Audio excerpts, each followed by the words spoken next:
Welcome to the Happy Black Woman Podcast, where we're on a mission to empower women to transform their lives through personal development and entrepreneurship. We bring you all the information, inspiration, and motivation you need to create a life of happiness, success, and freedom. Now, please welcome your host, the happy Black woman herself, Rosetta Thurman.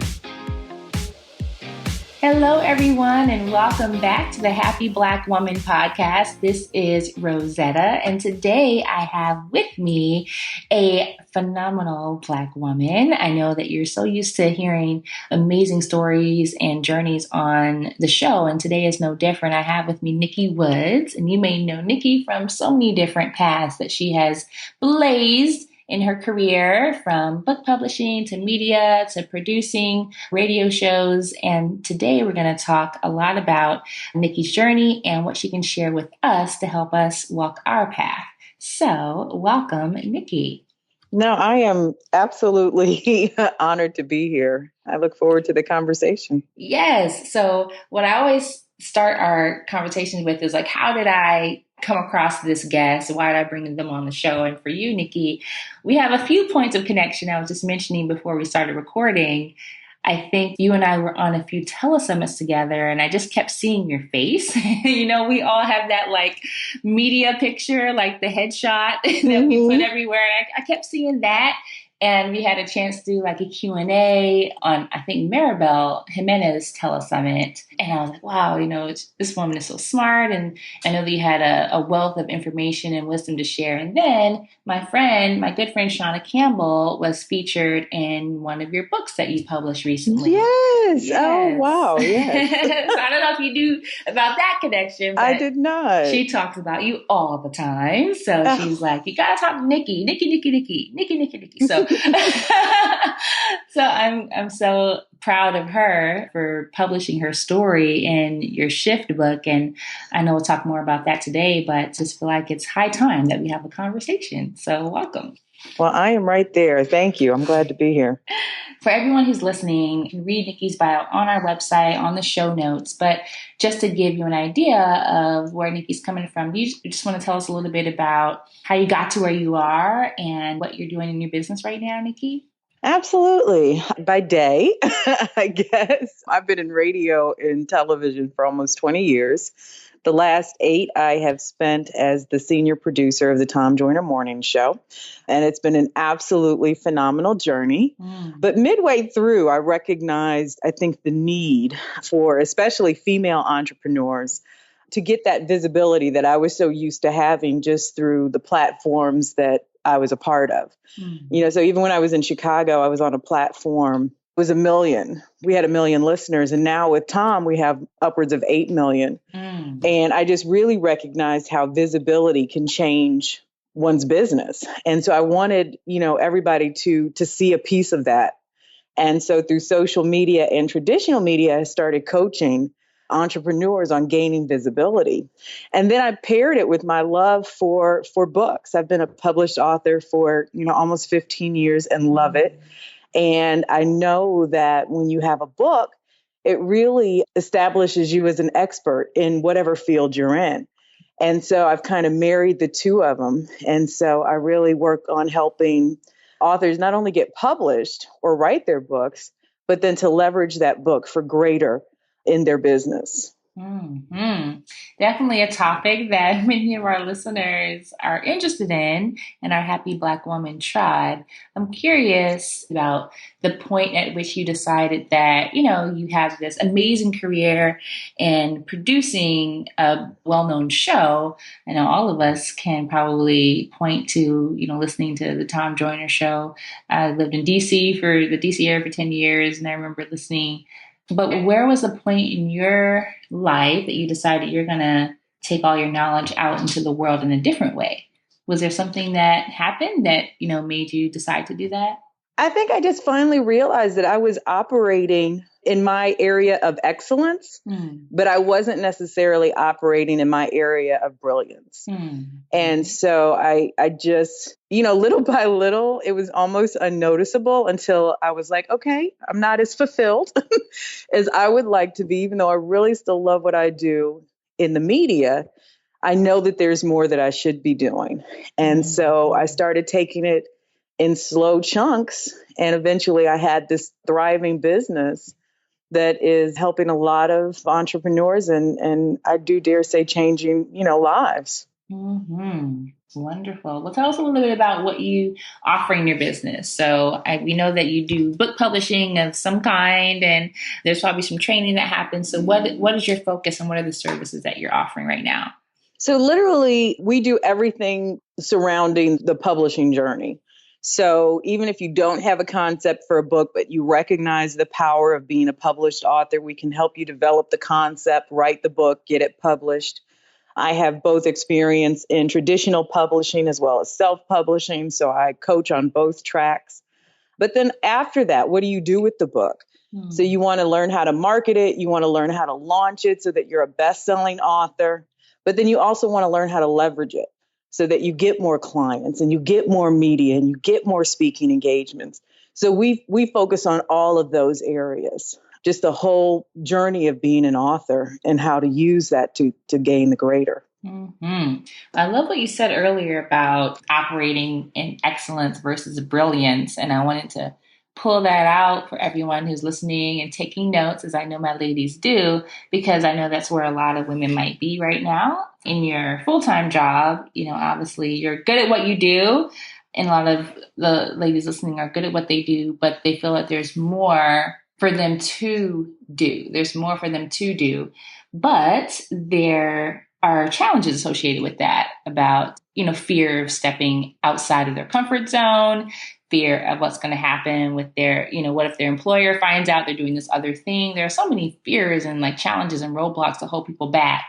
So Nikki, could you speak to what did you have to overcome or, what helped you be able to actually say, you know what? There's more for me to be doing. Yeah, I'm great at what I do, but there's a place of brilliance for me to step into. What mindset did you have to cultivate or create or have to be able to do what you're doing now? Now, I think that's a great question because I think a lot of, what we deal with starts on the inside. So we have certain mindsets around success and certain mindsets around money and finances, and all of that I think needs to be dealt with before you step out and become a full-time entrepreneur.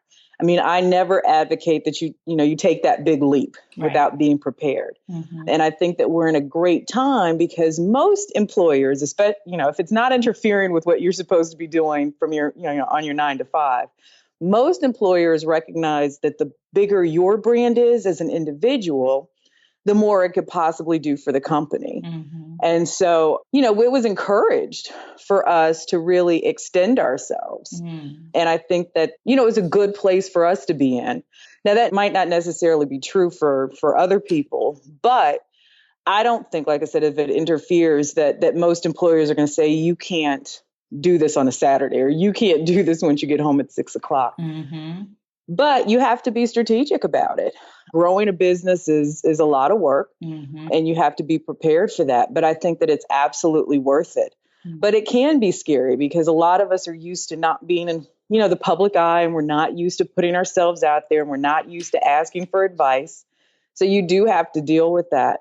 And I think that coaching is a great place to be in, getting some business coaching and learning, mm-hmm. Some of the strategies that work well, especially if you're looking at an online business. Yeah. What tools you can use and who you can partner with. Mm-hmm. You don't necessarily have to walk this journey by yourself. Yeah, that is great insight and advice, Nikki. And from someone who has kind of walked that path, so important to kind of look back and see what do women who are just starting out need to be aware of as they get going. And so I highly recommend that if you are listening and you're like, I want to be in my place of brilliance, and the one thing stopping me may be, the fear of putting myself out there. That's what Nikki talks about. And I want to set you up, Nikki, to talk about how specifically could our ladies who are listening get started if they want to. I know that probably 90% of the women in my tribe, they have a book in them that they want to publish. And the book is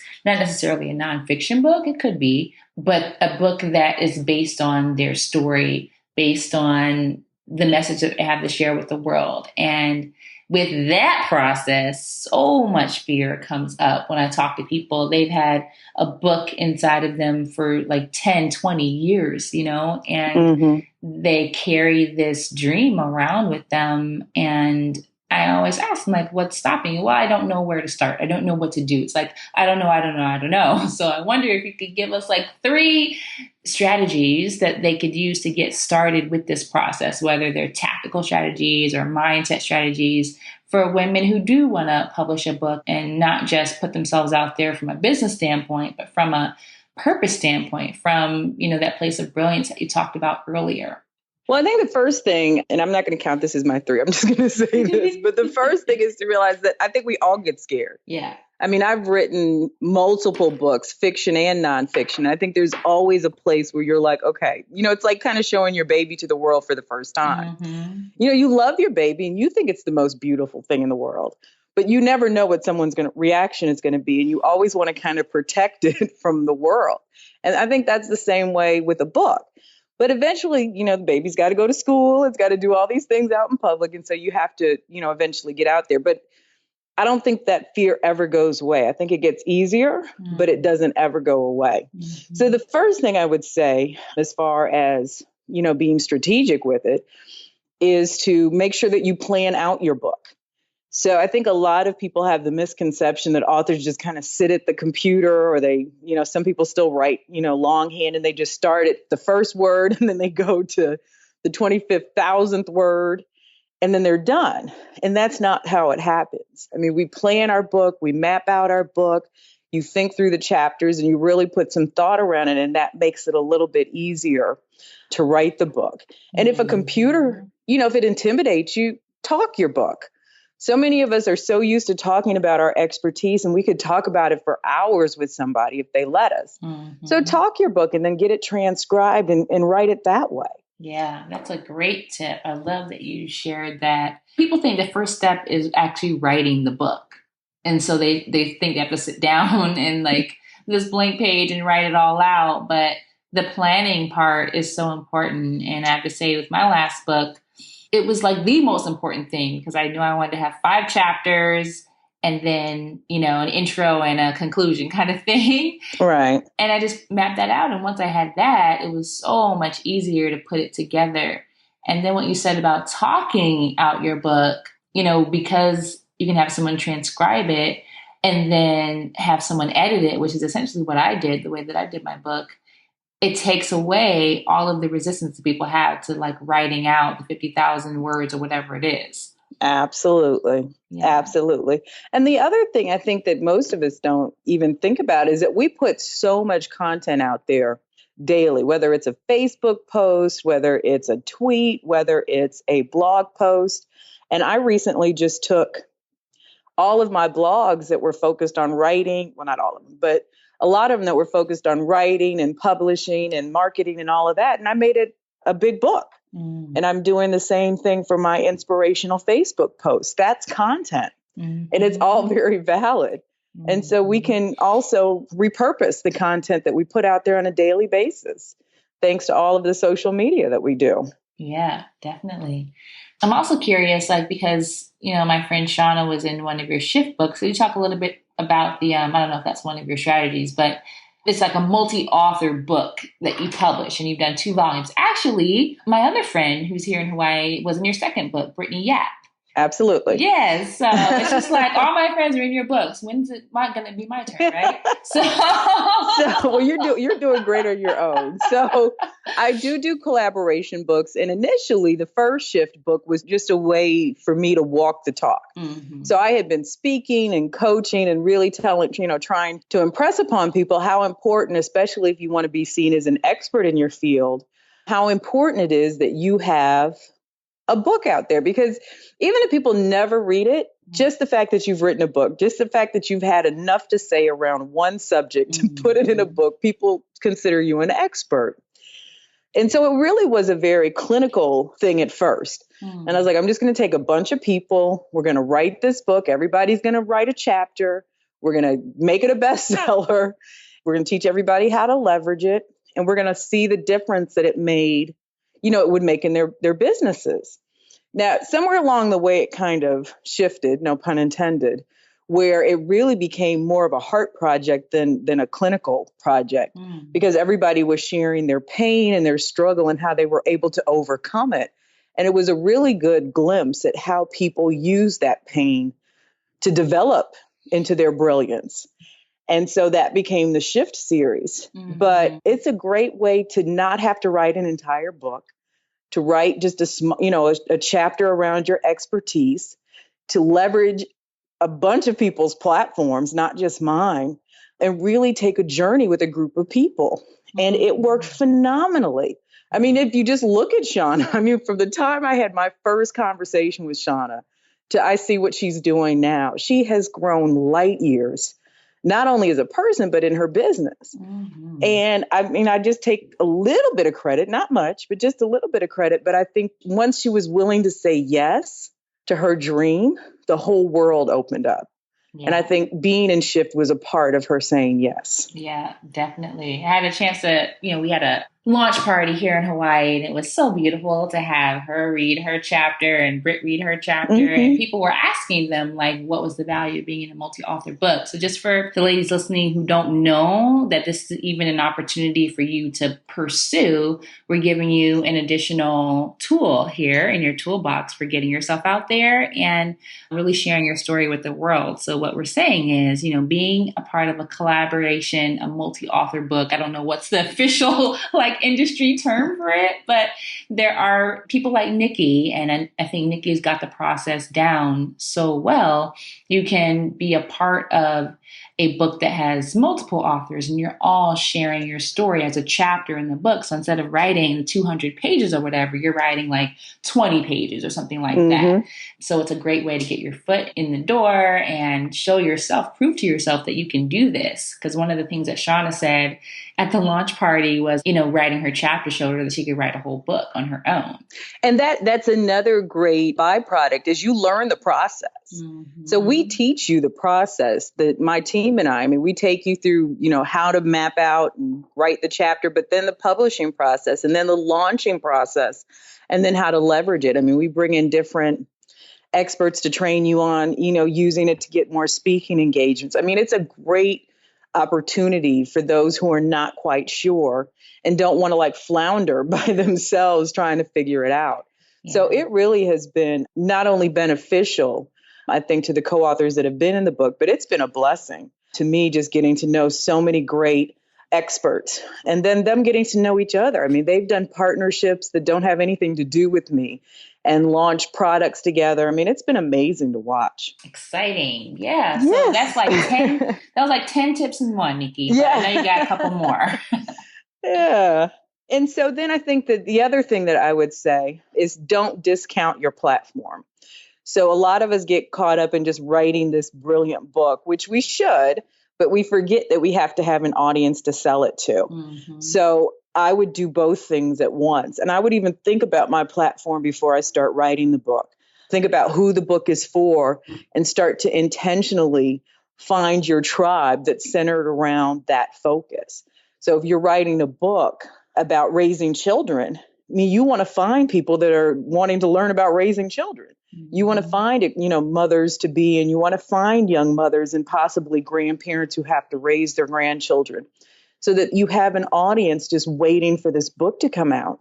And there's so many different strategies around that, but I would not discount your platform. Yeah, it's so important to have people who are waiting for you to come out with the book instead of anxiously. Yeah, I wrote the book and now where's the people? So that's a great tip. And I think that's the biggest disappointment for most authors is that they've put their heart and their soul into writing this book. And then there's nobody ready to buy it.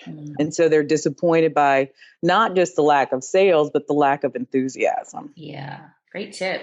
So one final tip is to really think about the publishing of it and how you want the publishing to look. And I think you need to decide that as well before you write the book, because the self-publishing versus traditional publishing are two totally different journeys.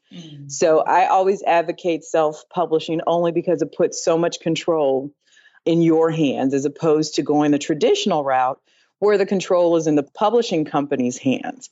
So say, for instance, with my clients, we can write a book and get it published within 6 months. Most traditional companies, you're looking at an 18-month lead time. So you could write a book in 2017 and it not come out till 2018.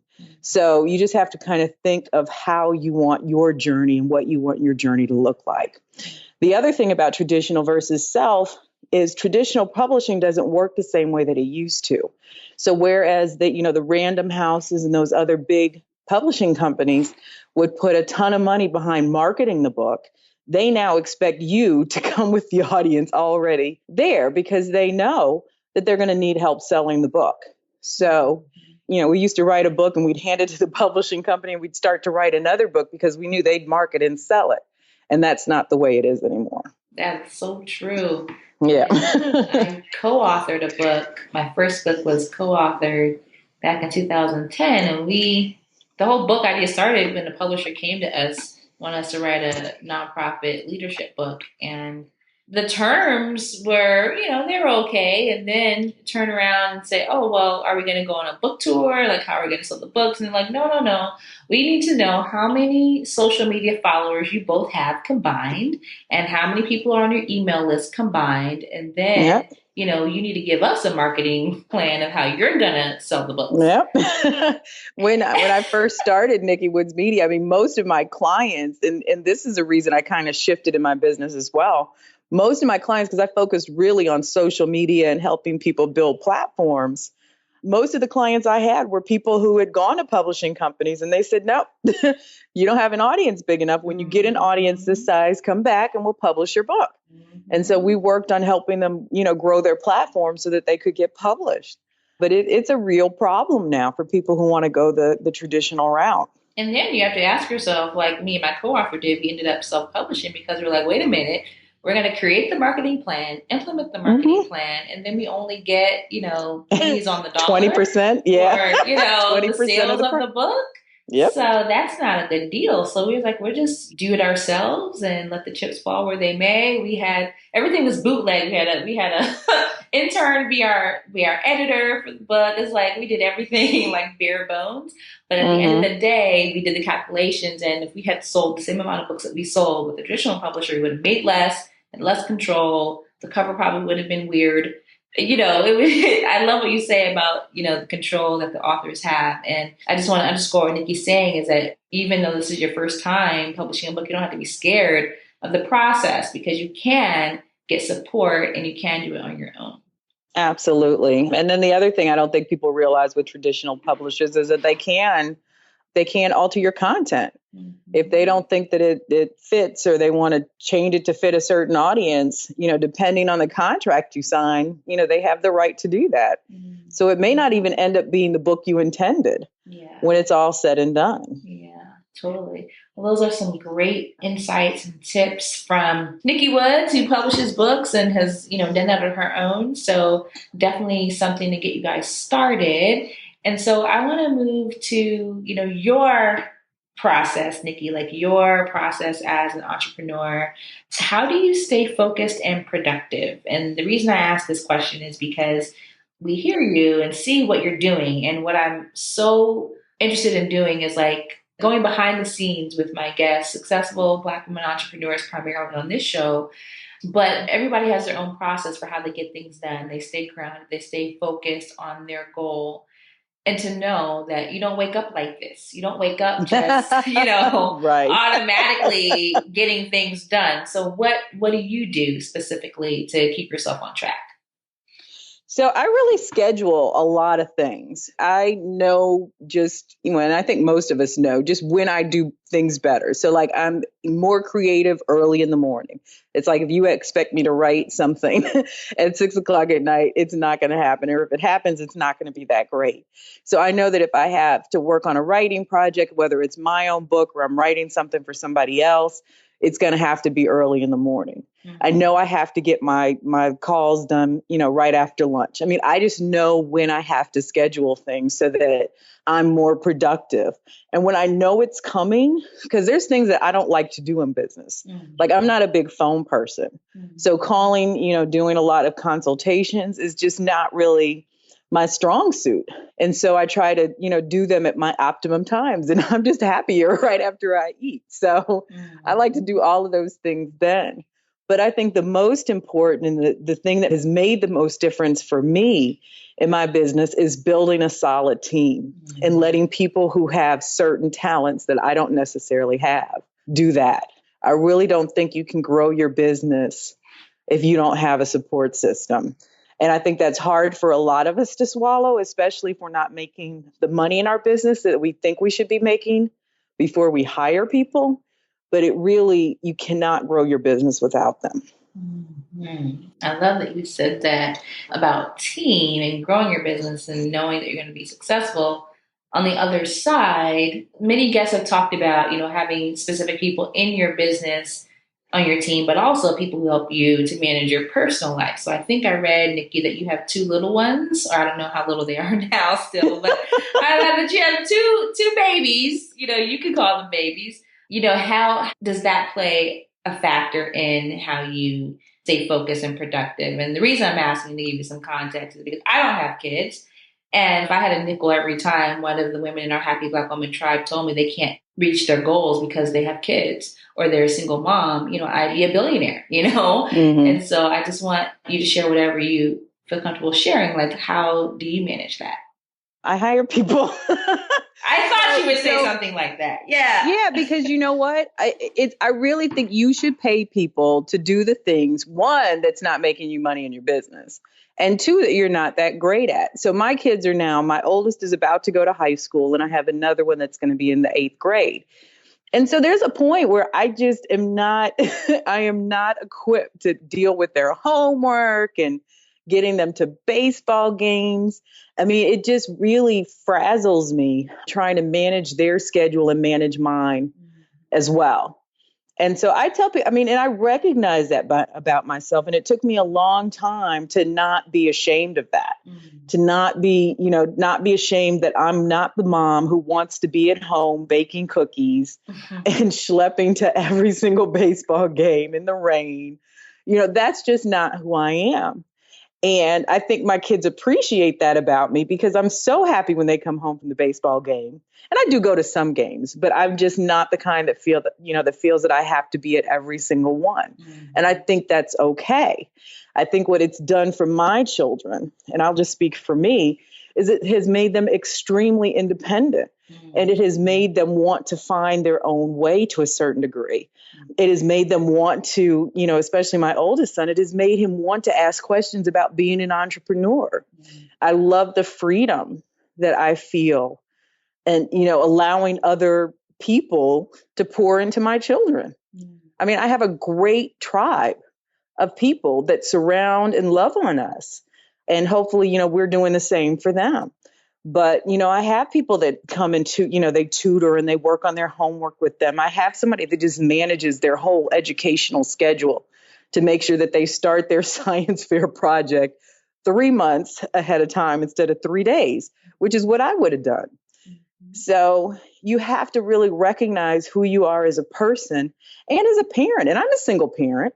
But you have to recognize who you are as a person and who you are as a parent and get the help that you need to fill the gaps so that you're not putting this enormous amount of pressure on yourself.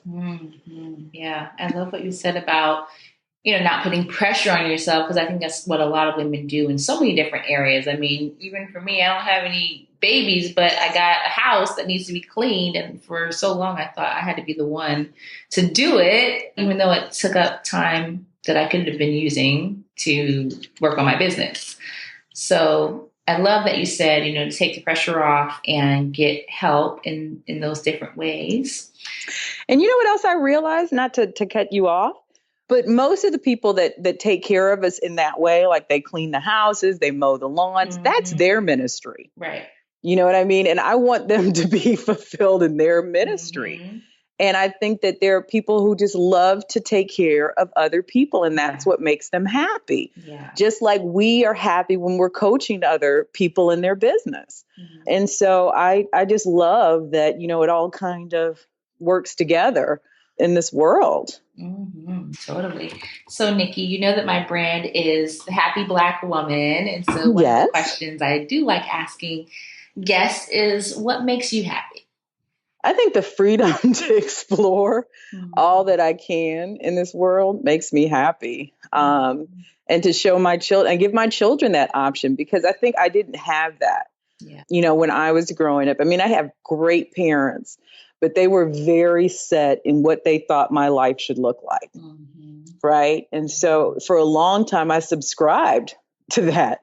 I went to college and got a degree and a job that I knew was not going to make me happy, only because they thought that was best. And so I love the freedom that I feel in my life and the difference that I feel that that's making in other people's lives. And I love helping other people find that same freedom. I mean, this is a great time that we're in, where we don't feel that we have to get that, 9-to-5 government job and work there for 40 years, that we can, do something for 2 and be like, you know what, that's not right. I should be doing something else. Or we can start to build these legacies for ourselves and our families. Yeah, it is an amazing time to be alive and to be a talented Black woman who has options. And I think sometimes it just helps to see women like you, women like all the guests you've had on the podcast, that there are all these different avenues that we can take and no one can stop us. Like my motto is like, you can do anything you want with your life and no one can stop you but you.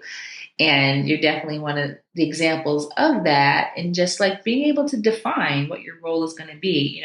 Most people will probably stop at being a successful, radio show producer, successful, like working for someone else. Like you reached that level of excellence, but you decided to go that next step. So I'm curious. Another question I'd love to ask my guests is, in your journey, on your path of everything that you've done and accomplished, has there been a particular book that has inspired you and helped you along the way? Oh, I read incessantly. So there's not one book that I could point to. I just got your book about, and I can't remember the title, but I just ordered it. I was a part of Jesse Kriegler. Is that his name? Yeah. Kriegler. Yeah. I was just a part of a self-publishing summit that he did. And he was offering books from his catalog. And so yours was one of them. Oh, that's so cool. So I just got that like last week. But I love reading books about how people not only have built their lives, but have built their businesses, because I think you can take something from everybody. Yeah. Cindy Trim is one of my favorite authors when it comes to, just your abundance in life and where that comes from. But I love Brenda Bouchard. I mean, I read incessantly. And where do you fit in time to read, Nikki? And all the things schedule that you do. You do. It's in your calendar, like Nikki's reading time. No, but I know when there are going to be times like with, if I'm on a plane or if I'm going to be going somewhere to sit for a while, like I take a book to the doctor's office. I mean, those are opportunities for me to read. I love reading at night before I go to sleep, just so that I have that in my brain. So those are times that I read. Wonderful. Well, I know that our time is coming to an end in our interview now. I just feel like we just got started with our conversation, Nikki, which means that it was beautiful. But the last question that I'd love to ask is, there are so many women listening to this podcast that are like on the verge of making the decision to change their lives, and a lot of them making a decision to do what they love, to walk in their purpose, to start a business, to grow their business to where they know it could be. So like, if you could give one piece of advice to that woman who's listening and saying, I know I could do this if I would just get started, what would you say to her? Just like when you're writing a book, I would plan out your dream business. What do you see yourself doing, and how do you see yourself doing it? So if it's coaching, or if it's online, digital products, or speaking, going on a speaking circuit, how do you see yourself working in your dream business? And then plan it out. I think the one reason a lot of us get overwhelmed and quit our businesses is because we try to do it all at once. So just take it a step at a time, and then plan for it to be a business and not just a hobby. I think that's the other thing. Set it up as a business, which means get it incorporated, however you see yourself doing that. Consult some professionals when it comes to, financial planning for your business and all that kind of stuff. But take it one step at a time. You can't do it all at once. Great point. So, Nikki, I know that we've just hit the tip of the iceberg with our conversation. I know our ladies are wanting more too, and they are going to want to stay in touch with you. So what's the best way people can get more of your wisdom, get more of your brilliance, and follow you? So I'm Nikki Woods everywhere on social media. So if you just Google Nikki Woods, you can connect to me. And it's Nikki Woods, Woods. I tell people it's easier to tweet me than to call me or hit me up on Facebook, as my mother has learned, which is why she's now on Facebook. So she can inbox me every day because it's easy. It's just the easiest way to get to me. Rosetta, and I meant to ask you this earlier, but I also had a free gift. Is that okay? Oh, yeah, definitely. Okay. Gifts. Okay, good. And so I have a book planner that kind of helps you think through the steps when you're looking at planning your book. So you can go to the website, A Gift from Nikki, Nikki.com, and you can get that book planner. Wonderful. Yeah. Well, that is such a generous gift, Nikki. So I want to say thank you for that. And also let you guys know we're going to have all the links and resources Nikki mentioned in the show notes for this podcast. So you can check it out there when you go to happyblackwomanpodcast.com. And so I just want to thank you, Nikki, for your time and sharing with us today. It was great. Oh, no. Thank you. Like I said, I'm honored, and I appreciate you extending your platform to me, and I hope that it was helpful. Yeah, definitely. Very helpful. And ladies, if you have not gone back and listened to all of the other podcast interviews and episodes that I've done so far, I think this is number 55 or something that we're on. Wow. You've got a ton of amazing inspiration, motivation, and information to help you create your ideal life. So until next time, have a beautiful day, everybody, and we'll talk to you soon. Bye-bye. Thank you for joining us on the Happy Black Woman podcast. If you want all the show's notes from today's episode, go to happyblackwomanpodcast.com. Plus, we'll send you a copy of Rosetta's free life mapping workbook. We look forward to empowering you next time. And until then, do something this week that makes you happy.